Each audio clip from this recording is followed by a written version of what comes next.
Hello friends, तो कैसे हैं आप सब। आई होप आप लोग बहुत अच्छे होंगे। तो आज मेरे दिन की शुरुआत हो चुकी है 8:30 बजे, क्योंकि आज मैं लाइब्रेरी गई नहीं थी।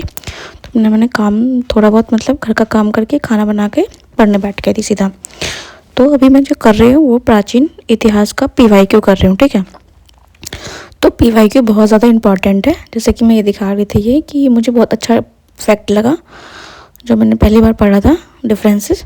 तो बस मैंने वही आपको दिखाने की कोशिश की थी। तो PYQ बहुत ज़्यादा इंपॉर्टेंट है, क्योंकि देखो अभी प्राचीन इतिहास में कितने क्वेश्चन आएंगे पता नहीं है। 2 से 3 मतलब कि चांसेस लगाए जा रहे हैं कि 2 से 3 आ सकते हैं। मॉडर्न हिस्ट्री से ज़्यादा पूछता है। तो मैं पूरा डीपली अंदर पढ़ने की वजह से सिर्फ मैं ऊपर ऊपर से पढ़ रही हूँ। ऊपर से तो नहीं पढ़ रही, मतलब कि जो इंपॉर्टेंट टॉपिक जैसे मौर्य साम्राज्य, मगध वाला टॉपिक इंपॉर्टेंट है हमारा सारा। ठीक है, जैन इंपॉर्टेंट है, तो मैं वो सब पढ़ चुकी हूँ। बस मैं PYQ देख रही थी कि क्वेश्चन कहाँ कहाँ से पूछा गया है, और PYQ से क्वेश्चन आता है तो वो मेरा गलत नहीं होना चाहिए एट एनी कॉस्ट। तो मैंने सारे PYQ को बहुत अच्छे से पढ़ा था, और इसको 2 घंटे मतलब मैंने दिया था। ठीक है, इसमें 290 क्वेश्चन थे कुछ, और जो मुझे क्वेश्चन नहीं आ रहे थे मैंने उसको एक कॉपी बनाई है अभी PYQ की, उसमें मैं नोट करती जा रही हूँ। मैं ऐसी कोशिश करूँगी कि जितने हैं सारे PYQ को मतलब कर लूँ, और जो मुझे नहीं आएंगे इस छोटी सी पतली सी कॉपी में मतलब कि लिख लूँगी, और लास्ट टाइम में मैं बस इसी को रिवीजन करूँगी। देखो PYQ बहुत ज़्यादा इंपॉर्टेंट है। जैसे कि इसके बाद मैं मध्यकालीन वाला देख रही थी। ठीक है, तो इसमें जो BSSC है उसका भी क्वेश्चन दिया रखा है। BPSC में जो पूछा है वो भी क्वेश्चन है इसमें। TRE में जो पूछा गया है वो भी क्वेश्चन है, और लेटेस्ट वाले भी क्वेश्चन है। ठीक है, इस वाली बुक से मैं कर रही थी, और मैंने इसका PDF मैंने अपने टेलीग्राम चैनल पे भी सेंड कर दिया है, और ये लेटेस्ट वाली है। ठीक है, तो इससे मैं इसको कर रही थी। और PYQ आपको बहुत ज़्यादा इंपॉर्टेंट है। आप सोच रहे होंगे कि मैं बार बार PYQ बोल रही हूँ, पर PYQ मैंने नोटिस किया है कि जब भी मैं PYQ अच्छे से करके जाती हूँ वो मुझे तो फ़ायदा देता है। ठीक है, उसके बाद फिर मैंने मतलब घर का काम किया था, और फिर मैंने अपना CA पढ़ा था। तो वो मैंने रिकॉर्ड नहीं किया था क्योंकि मैं थोड़ा सा थक गई थी, तो फिर मैं रिकॉर्ड करने का मेरा दिल नहीं था।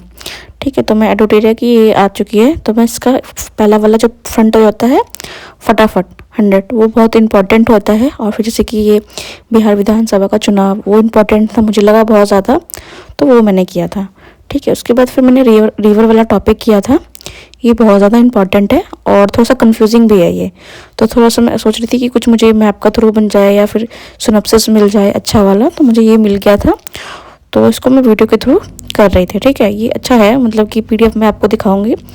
ये मतलब कि बहुत अच्छा लगा मुझे PDF, क्योंकि इससे मतलब कि सर ने मतलब बहुत अच्छे से बताया, और शॉर्ट में कुछ वो नहीं किया गया है कि लंबी लंबी लाइन होती है कि बुक में कि लंबी लंबी लाइन लिखी है, उसको पढ़ो उसको टाइम लग जाता है। इसमें बस फैक्ट है, लिखते जाओ मतलब देखते जाओ बस। और ज्योग्राफी में ये है कि आपको लोकेशन याद होना चाहिए ज़्यादातर। ठीक है, आपको मतलब पिक्चर आपके माइंड में बनना है, तो क्वेश्चन मोस्टली चांस होते हैं कि आपके गलत होंगे, मोस्टली ठीक हो जाते हैं। ठीक है, तो जैसे ही ये वाला टॉपिक में ये झील वाला टॉपिक है। ठीक है, तो झील कर रही थी, झील और वाटरफॉल ये तो हमारा आता ही है, मतलब उसमें एक क्वेश्चन तो बन ही जाता है, मतलब मोस्टली पेपर में, यहाँ तक कि SSC में भी यही सब टॉपिक पूछा जाता है। तो ये पूरा मैप था कि एक ही भारत के मैप पे पूरा झील दिखाया गया था। ठीक है, तो इसके हिसाब से मैं ज्योग्राफी का मतलब रिवर वाला टॉपिक थोड़ा बहुत पढ़ा था, और झील किया था, और वाटरफॉल किया था। ठीक है, उसके बाद फिर मैं मैथ का टेस्ट लगा रही थी, तो सिर्फ मैथ मैंने किया था। इट सेट नंबर 9 था। ठीक है, तो उसके लिए मैंने ही 2 घंटे का मतलब अपना टाइमर सेट किया था, और फिर मैंने अपना ये मैथ का पूरा लगाया था। और मार्क्स के लिए मैंने अभी अलग से एक वीडियो बनाऊंगी, उसमें दिखाऊंगी कि मेरे कितने मार्क्स आ रहे हैं। तो उसके लिए आप दूसरी वीडियो में देखेंगे। ठीक है, तो उसके लिए ही मैंने इसको ही लगाया था, और मतलब कि इसको करने में मुझे टाइम लग गया था, क्योंकि पर मेरे से क्वेश्चन नहीं बन रहे थे। तो मुझे यही है कि मैं फुल लेंथ अभी और दूंगी ताकि मेरी स्पीड बन जाए। और उसके बाद फिर मैं थोड़ा सा मैंने बायो स्टार्ट किया था, पर मुझसे सोचा अभी मैं थक गई थी, तो फिर मैंने सोचा चलो कोई नहीं, ये बायो को भी रहने देते हैं। उसके बाद फिर मैंने बिहार का अपना देखा था, क्योंकि मैंने बायो का क्वेश्चन देख रही थी, बहुत ज़्यादा क्वेश्चन थे बायो के, मतलब 800 से 900 क्वेश्चन थे, तो इसको करने में बहुत टाइम लगता। और फिर मुझे थोड़ा सा देख के इसको डर लग रहा था कि पता नहीं कैसे कंप्लीट होगा मुझसे कि नहीं होगा, और थोड़ा सा बायो हार्ड भी होता है। ठीक है, तो पर बायो कंप्लीट करेंगे अभी, मैंने सोचा है कि साइंस को मैं थोड़ा सा अलग टारगेट लेके चलूँगी पर डे का, तो वैसे करके कंप्लीट करूँगी, क्योंकि मुझसे साइंस मुझे ऐसा लग रहा है कि मेरे से कंप्लीट होगा नहीं ऐसे कि मैं डेली करूँ और फिर मुझसे नहीं होगा। मुझे एक टारगेट लेके चलना पड़ेगा। उसके लिए फिर मैंने अलग से अपना एक टारगेट का वीडियो सोचा है कि मैं वो डेली मतलब कोशिश करूँगी उसको करने के बाद।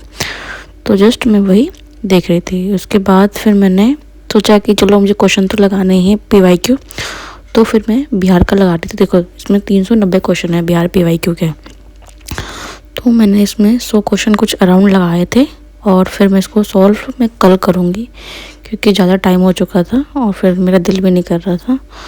तो इसी मारे देखो जैसे कि आप देख रहे हैं कि मैं 273 तक मतलब पहुँच चुके हूँ।